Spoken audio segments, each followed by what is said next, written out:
समझ नहीं आ रहा अपने सैलरी इंक्रीमेंट का क्या करूं। बेटा इतना क्या सोच रहा है? अपने म्यूचुअल फंड्स के एसआईपी का टॉप अप करा ले. This is the right time. क्या? समझ में नहीं आया. बेटा इतना क्या सोच रहा है? अपने म्यूचुअल फंड्स का एसआईपी टॉपअप करा ले. This is the right time. अब समझा.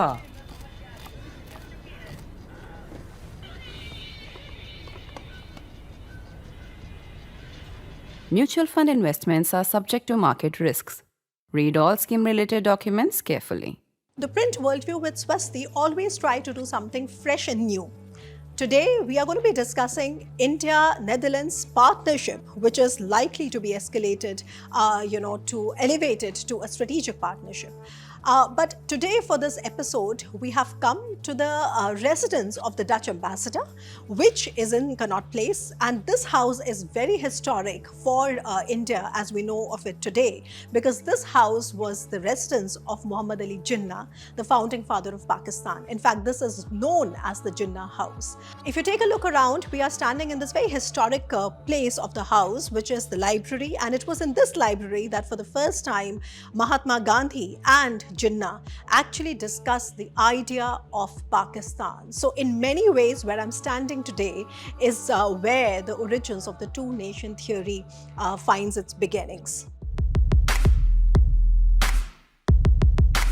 So welcome to yet another episode of The Print Worldview with Swasti. Like I said, we are at a very historic place in New Delhi, and after the little introduction that you saw of the place, I'm very pleased to tell you that I'm now joined by the ambassador, the Dutch ambassador, Marisa Gerards, who's here in person. Of course, it's her house, so we are here actually. Thank you for, having us here.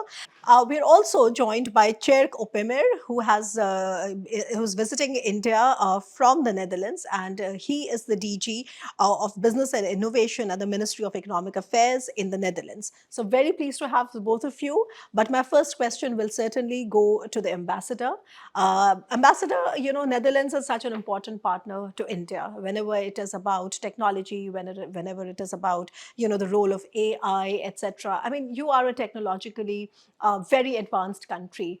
Where do you see that India-Netherlands bilateral relationship is going, and when do you think it will be elevated to the status of a strategic partnership? Oh, that's a very important question. Well, I do hope that we're going to elevate the status this year in 2025. Okay, all right. That's my ambition, and that's what we're working on, and I think we're making good progress. It was already in 23 when the two prime ministers had a meeting in the margins of the G20 summit. That's right. That the two prime ministers said to one another, let's strengthen our relationship. It is already a very deep, profound, and very good and very friendly relationship for 78 years now, I think. Yes. For quite a long time. But there's lots of reason to actually take it to the next level. And we do have already a lot of strong cooperation in many sectors, like water and agriculture and health, energy, climate, maritime, and of course, innovation and technology. As itself on the key enabling technologies, we have a deep cooperation, but also as a kind of cross-cutting theme through water, in health, medtech, for example, yes, or in water management. It's all about innovation. But taking it to the next level, I think we can deepen it even further, but also add here and there a bit more cooperation on semiconductors, AI, quantum. We can do more. We're working on an MOU, but also to do more on in the area of security. Right. And then also economic security. I think COVID has been teaching us that the actually, resilience. yes, the Supply resilience. chains, yes. And so there we can do more. Well, I mean, that's very important. And yes, it is noteworthy that India and the Netherlands have a very old bilateral relationship, as you said, which goes back about 78 years. But yes, when we talk about a very mature, I would say, bilateral relationship, which is constantly evolving, just as the world order around us is evolving. And you mentioned the semiconductors, right? And it is not a coincidence that we are having this discussion today, because the Dutch embassy and the governments of Netherlands actually organized its first tech summit in India. And one leg has happened in Bangalore, the other leg has happened in New Delhi. And that is the reason why we have Tjerk in New Delhi today. So Tjerk, could you just give us a bit of a highlight of what makes the semiconductor partnership or the semiconductor cooperation just so vital? And I believe also last year in March, because I went through it, there was a wonderful report which was published on India semiconductors, cooperation. And actually, you can find it in the description box. And I would urge the readers, especially that those of you who are interested in AI, to actually go and take a look at it. But it's wonderful. So it's almost a year from then, and you are now in India. What has been your experience, and what makes it so vital? Yeah, well, I think if you look to Semicon, the Netherlands is indeed, of course, a player in the world with ASML, but with many other companies. Yesterday in Bangalore, I had the opportunity of visiting NXP, which is, I think, an amazing company, but also amazing to see what's happening here in Bangalore in India. And I think that's also saying something about our cooperation. We had a very good discussion about what is happening and how can we strengthen also that cooperation. Right. And if you look to the semicon sector, it's a sector which it's inevitable that you work together, that you collaborate, that you have all different partners with whom you have to work together. And I think that's the essence of the semicon value chain. And I think in that sense, it's very important also for the Netherlands and India to cooperate further on semicon. And I think if you look to the developments in India, the figures are so amazing. We've had today at this Netherlands Indian Tech Summit, we had a presentation also on semicon. And if you see the figures, what is happening, the worldwide developments on semicon, but also in India, I think it's very logical that we need to work together further on semicon.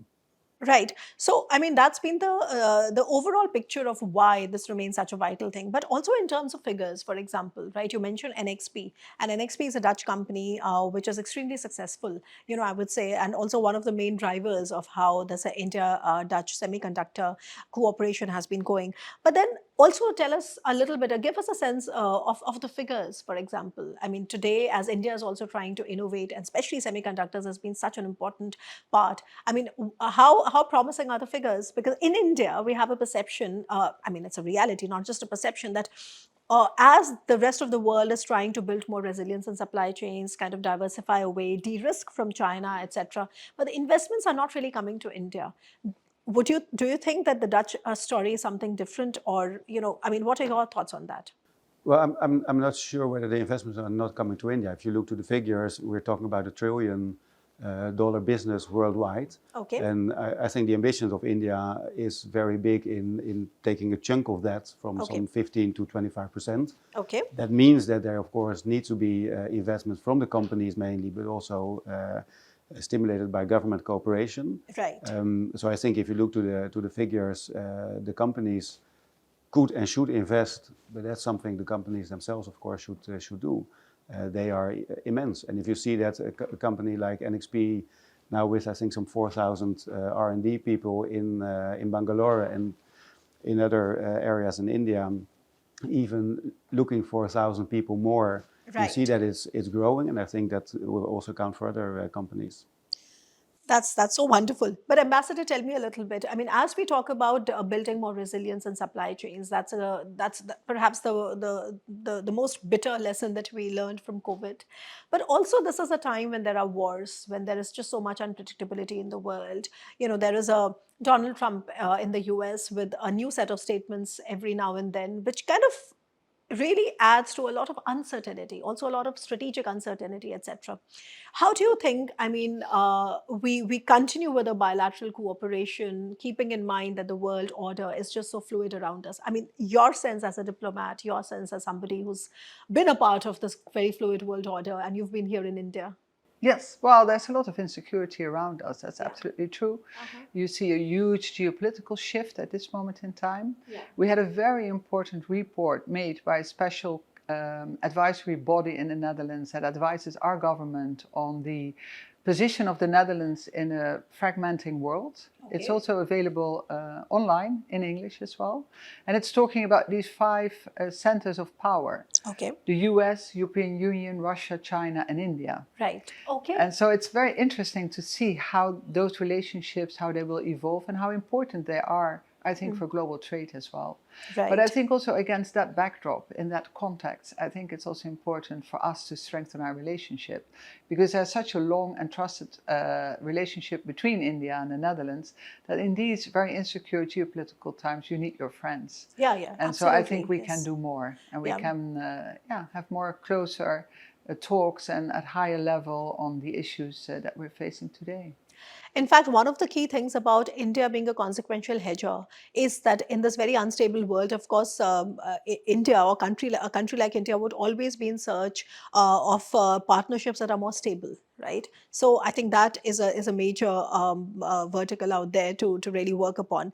But just coming it back, and any of you can take this question, which is that, what do you think are the challenges? Because not everything is absolutely hunky-dory. There is a lot of research happening on how to sort of build better investments, or, for example, what is India's stand on on mobility? Because India does have a very high-skilled labor force that we are looking at sending the world over. Okay, but that could be one aspect, of course. But then what are other aspects? Because you from that industry, and then just help us understand a little better as to what really you think are the areas where we need to sort of build more sustainable frameworks, or perhaps challenges that need a bit of a change in mindset, whatever it has been. Well, maybe if I can start, I think what you say about talent is, I think, very true. In many of these sectors, semicon, but also in other sectors, talent is needed. If you look to the technological development that is needed in many areas. So during my visit, I've also been discussing with different partners, with different companies, how can we cooperate also on the talent side? What can we do to bring university people together? How can we bring also talent to business? Seeking cooperation also in that area, and I think that's a challenge for us as well. Mm-hmm. But I think today as well, another type of challenge is financial. The financial side is the way how companies, startups can find investments or investors is a challenge in the Netherlands. It's a challenge in India. So I think that's also something where we can learn from each other. And I think on many other areas, as today we've been discussing also the WAAG agenda, like on water, agriculture and health. And that are many areas where I think many challenges in India and in the Netherlands, they align, and we can try to work together, both from government, from business, knowledge institutes. So I think there we see some of the challenges where we can cooperate very well. Ambassador, would you like to add to that, or do you think? Well, I think this insecurity that we were talking about, that the reflex sometimes is to go, to look more inward, to close yourself off and look for security in your own country. And you see a bit that reflex nowadays, I think. Deglobalization. Often it's referred and to my as own country first, and my own people first. And in the end, I think everybody will lose. Because trade, we were talking about semiconductors, you cannot do it alone, not even think about it. This is such a global ecosystem where you really need each other. Of course you need trust and you need respect, but you have to do it together. And I was absolutely impressed to see at our tech summit, where we heard also about the research projects that we're doing together, the Netherlands and India. And we go back a long way, but we're pooling funds and we're pooling bright minds. And they actually have some very tough assignments as well. These are the challenges of today. This is about sustainability. This is about water, food, things that are so important for our livelihood. And I had them over yesterday evening because one of those projects, Water for Change, has been concluded after 4 years. And to see how these people are working together day and night, and the friendships that were forged, but also the commitment and the passion. And that gives me a lot of hope and a lot of, I think we can do it. We can do it if we can do it together. Okay. One of the things that I also work a lot on, and something that really comes to everybody's mind is that, on the one hand, you have Donald Trump that has recently pledged about 500 billion in its AI, right, innovations, etc. India has now said that we are going to come up with our own AI policy, etc. Semiconductors has been the focus of Indian government at all, for a long time. The European Union, of course, you're a part of both the EU and as well as the NATO. European Union Union also has an AI policy. But one of the things that I see, and correct me if I'm wrong, is that when we look at it from India's perspective, we feel that today the European Union has also become a victim of over-regulation, something which was also brought out in the Draghi report about how to build better competitiveness, etc., etc. How do you look at this regulatory environment, especially around emerging technology, AI? Where are we going? I mean, I completely understand that the contours are just beginning to emerge, but this is a debate that we have to have, because that's where the trust comes. I mean, one cannot really join hands when it comes to the digital and the emerging global digital order with countries that we do not trust. So where is this regulation? Where is the EU overdoing it? What is the Netherlands' position on it? So if you could help the viewers understand it a little better, because the joke is that everybody's coming out with new programs on AI, and the EU is coming up with AI Act. So Yeah, well, I think I can say something about it, because I think it's true in two sides. On the one hand, yes, there is overregulation in Europe on many areas. okay. And I think the European Commission, together with many countries, including the Netherlands, agree that we have too much rules and regulations in Europe in general, which is hampering growth. And I think Mr. Draghi and others have indicated that very much. And in the Netherlands, we also have a very active cabinet in trying to bring the regulation bureaucracy down. At the same time, if you look to, for example, the big tech, it is very useful to have an organized system where we have rules and regulation in what can and what cannot be done online. And I think that's also what you see on the AI discussion. The moment I think Mr. Zuckerberg told in the US that they will stop moderating, we said that's something you can decide in the US, but in Europe you have to moderate, because we still have rules and regulations in the Act about what you have to do with content and how we want to make sure that there's no hate speech and no elements. There can be a very thorough discussion on where the thin line is of what can and cannot be online. Right. But I think it's also protection for ourselves and for our citizens to make sure that it's rightly done. And at the same time, you see that there is massive investments in AI. We are also looking together with European partners to build AI factories. Mm-hmm. We have a future which is also related to AI. And I think if you see with DeepSeek that there's also new developments. So I think the market for AI will become bigger and bigger. Yeah. So you will see more competition. And I think with the competition, you will see at a certain moment also a shakeout. Yeah. And that shakeout will also be related to what people trust and what people don't trust. So I think that's very important to make sure also from a company perspective, what do you want and what do you not want? But also just help me understand that when we speak about the Dutch AI policy, for example, I mean, you are the right person for it, because you're also representing the business and innovation, part in the Ministry of Economic Affairs. I mean, how far is it embedded within the larger EU framework of the AI regulation, or does the Netherlands have its own unique, so to say, policy? I mean, this is something that I would also like to have some clarity on.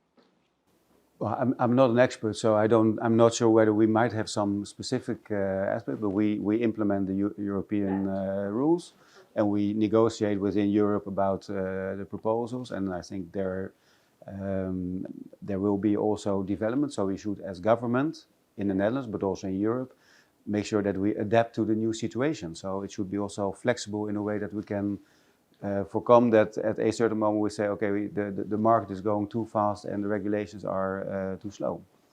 That's because we are represented, of course. I mean, the European Union, we're part of it, we're a member of it. So our ministers are in council negotiating on these regulations, and the civil servants and the working groups are preparing these kind of decisions.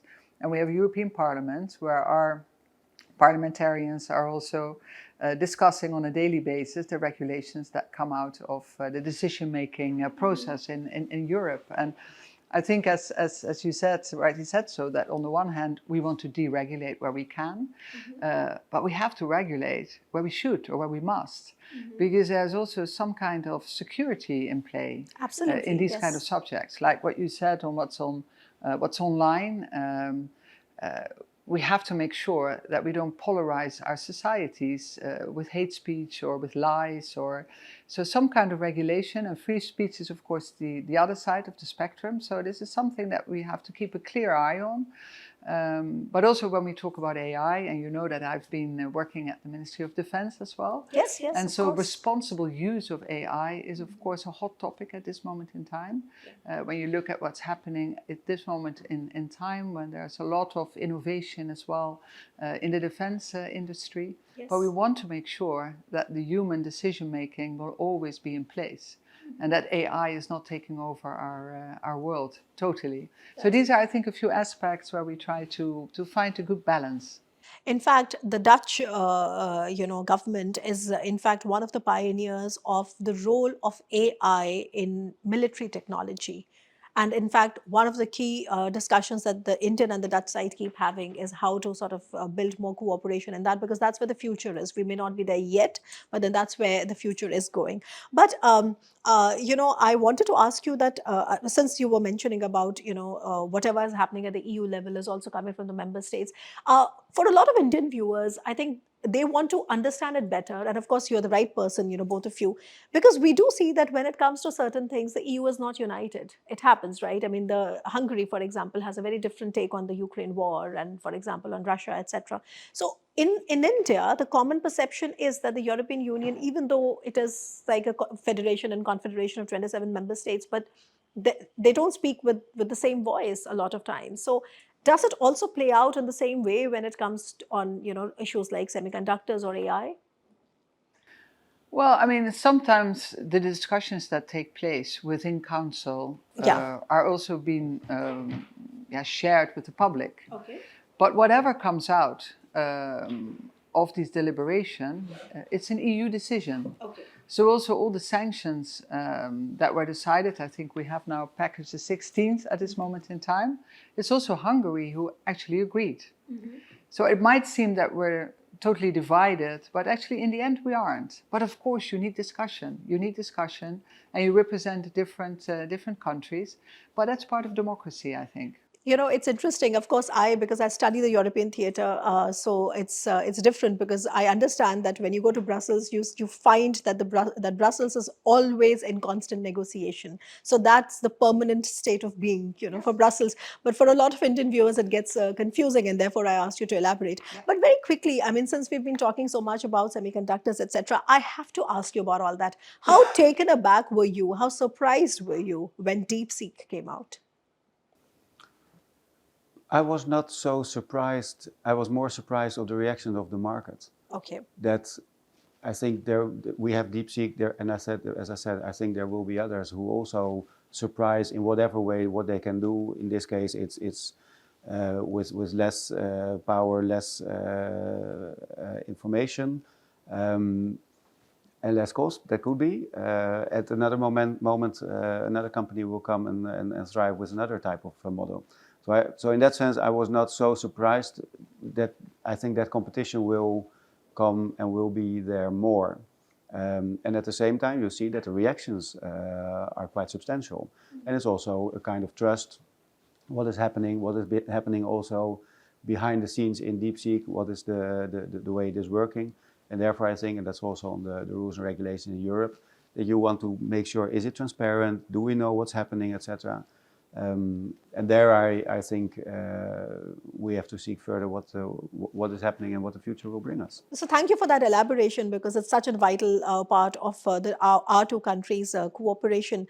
But it's not many people perhaps would know that Netherlands is also one of those few European countries that have published a strategy on the Indo-Pacific, and that brings in the maritime theatre. So where is the India-Netherlands cooperation in the maritime theatre with respect to convergence in Indo-Pacific? I mean, where is that standing? Why is the Indo-Pacific important to the Netherlands? Well, the Indo-Pacific is important for us because we are a strong believer of the freedom of navigation, because we're a trading country, so yes. That's key. It's also part of the international rules-based order yes. to have free navigation. Mm-hmm. Yeah. And India, of course, it's a big country, but it's also positioned at a very strategic point on our globe. And it's a good friend of ours. We're good friends. We're trusted friends. So we do speak about these issues, and this is one of the reasons why I think that a strategic partnership can bring us more and deeper cooperation in the security area, where we can actually start a security dialogue, where also these kind of issues will be discussed on a kind of regular basis. So that was a very fruitful discussion, but I still have to ask you, what kind of role do you think that academics or think tanks or media houses can play in sort of adding more substance to the India-Netherlands partnership? Because I feel that it's a very old partnership, and it has such important verticals of cooperation. But at the same time, when we talk about Netherlands and India, everybody is still pretty much obsessed with the tulips. And so how do we take that attention away from tulips for a while and add more substance? Yes, well, I think that there is a lot of cooperation between our think tanks. Okay. I can see the Raisina dialogue that's going to be organized again. Last year I was there for the first time, and I could see that there were quite a few think tanks from the Netherlands represented, being there, talking together. They know each other really well. We had our people from Klingendaal who were preparing this monitor, this defense monitor that they make every year. They came to India. I met them. Yes, you were there? actually. Yes, we yes, invited you. So they came to see, to talk, to know more. So Klingendaal's been here a lot. They will be there again for Raisina as well. But also ORF is going to the Netherlands. There are also other think tanks that are traveling to the Netherlands as well. And what I always think is very interesting is for policymakers to work together with academia and think tanks, but also include the business community, the private sector. Okay. Because we call it the double helix, that you can solve almost any problem if you bring these three parties together. So for us, for the Netherlands, we will always look for them. Right, I understand. Tjerk, what about your, final thoughts on how your India trip has been? I believe this is your third trip to India, so you're no stranger to India. And this is also a good season to come to India because you can see a lot of tulips everywhere. I hope it makes you feel at home a little bit, but then yes. Yeah, no, well, I think maybe to add to that, and I think it's for me indeed the third time in India, so, and it's always too short, so just get a little glimpse of what's happening. But I think it was very important for me to get a better view on what is happening in India. Having this visit tomorrow, I will be going also to Mumbai. I've been to Bangalore, now in New Delhi. And it shows for me the need for knowing more of each other. For me, it was at the Indian-Dutch Tech Summit. It was very interesting to learn much more about the cooperation, but also to see how many academia are working together. Many professors from India have been studying in the Netherlands. They are very active still in that relation. So I think that's very important. And I think it's very important also to show both here in India, but also in the Netherlands, how important our relation is.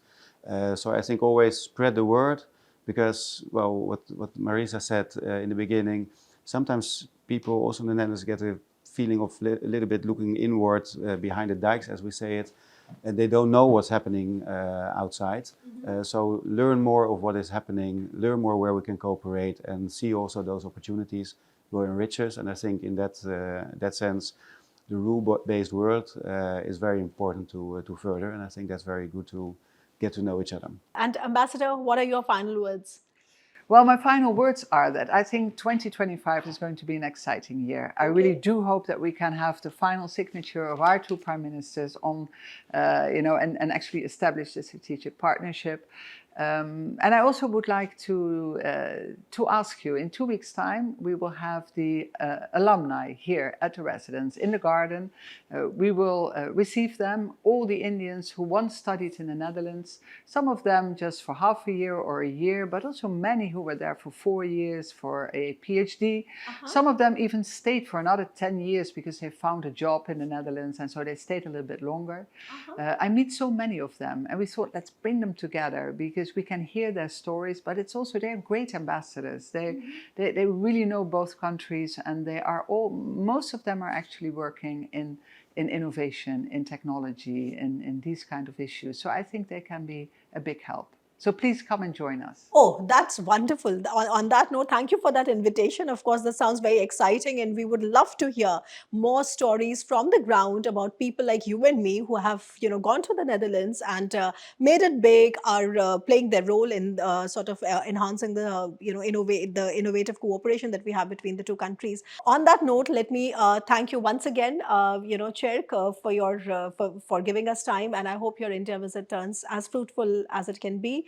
And Ambassador, as always, you've been a wonderful host, hosting not just me, but also the entire team. And thank you for that idea about the alumni meet. So we probably look forward to all of that. And I'm going to be back with yet another episode of The Print Worldview with Swasti. You stay tuned.